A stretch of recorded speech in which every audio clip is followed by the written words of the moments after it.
the gatekeeper of darkness.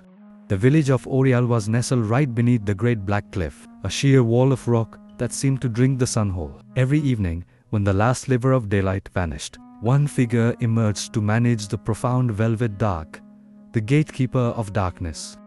The gatekeeper was silent and grave. He carried a heavy iron lantern that did not hold fire, but something far stranger. Inside, the deep midnight was contained, swirling and patient, waiting for its release. Every night, he walked to the edge of the village, releasing the darkness in careful waves. He was a solemn guide, leading the quiet gloom into the world, so that it wouldn't shatter the sleeping town all at once. In Oriel lived a girl named Seren. She was sharp-haired and known for her fierce courage, but she was deeply skeptical of the gatekeeper's silent ritual. Why must he carry the darkness? She wondered. Why not just let the sun set?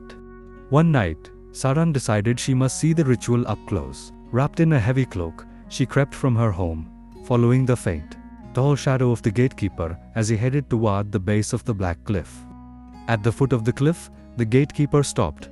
He lifted the heavy lantern high, unlatched the heavy brass lock, and opened the door, releasing the complete, roaring abyssal night contained within. But tonight, the darkness did not obey its master. It roared louder than usual, churning and bubbling like oil. It turned against the gatekeeper, leaping up like a hungry beast, wrapping around his robes.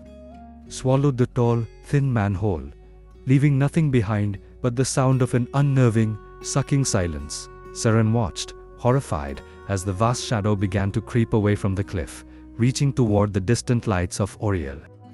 She ran forward, finding the iron lantern where it had fallen. The darkness was gone, yet a single, faint spark of blue light flickered stubbornly within the broken glass, like a tiny captive star.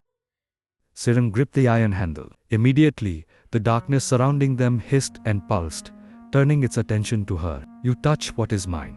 A cold whisper echoed directly inside her mind. "I need a guide, but I demand a price." The darkness spoke again. "To tame the void, give me a memory. Your most beautiful memory. Only then will I be bound." Seren thought desperately of her dearest memory. The smell of lilacs, the gentle pressure of her mother holding her close, safe from the world. "Take it," Seren whispered, her voice breaking. A shimmering, silvery wisp of light escaped her mind and flowed into the lantern. The scent of lilacs vanished from her consciousness forever.